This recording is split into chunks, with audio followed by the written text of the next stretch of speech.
We are related to ancestors through the blood. We are born within a specific configuration, within a certain race, a certain family, and from a certain line of ancestors. Everything inherited comes to expression in our blood.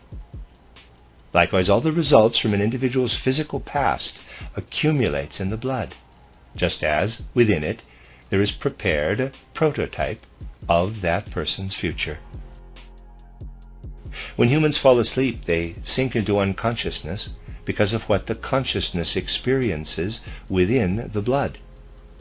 Whereas when they, by means of sense organs and brain, form mental pictures of the outer world, then the blood absorbs these pictures into its formative forces.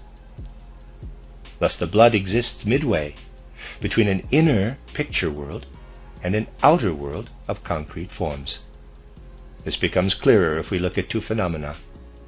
One is that of genealogy, that is, the way conscious beings are related to ancestors.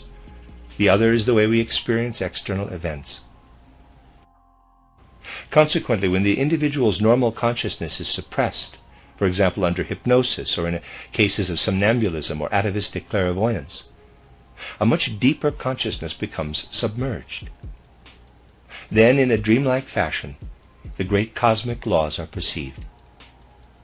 Yet this perception is, nevertheless, clearer than that of ordinary dreams, even when lucid. In such conditions, all brain activity is suppressed, and in deep somnambulism, even that of the spinal cord. The individual has a dull, hazy awareness of the whole cosmos. The blood no longer conveys mental pictures produced by the inner life through the brain. It only conveys what the outer world has built, including everything inherited from the ancestors. Just as the shape of a person's nose stems from his or her ancestors, so does the whole bodily form.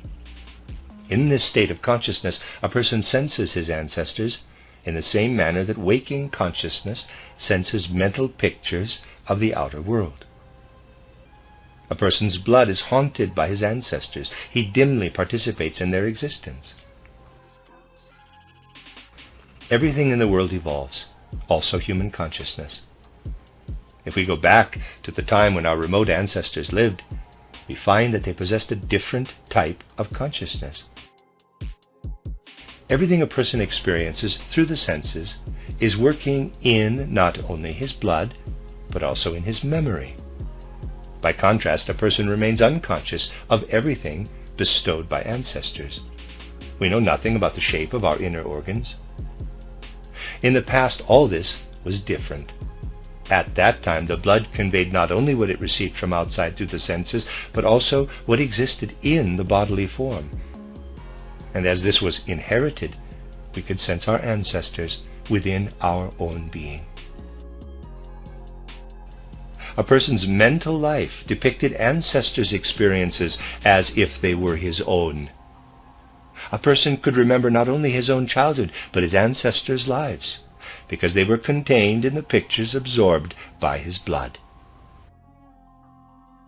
When someone said, quote, "I have experienced," close quote, he referred not only to personally known events, but also to events experienced by his ancestors, as it included not only his own life, but the lives of ancestors. A son would feel at one with his father and grandfather, as if they were sharing the same I.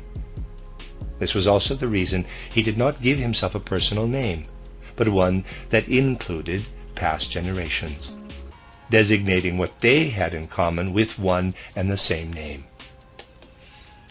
Each person felt strongly that he was simply a link in a long line of generations.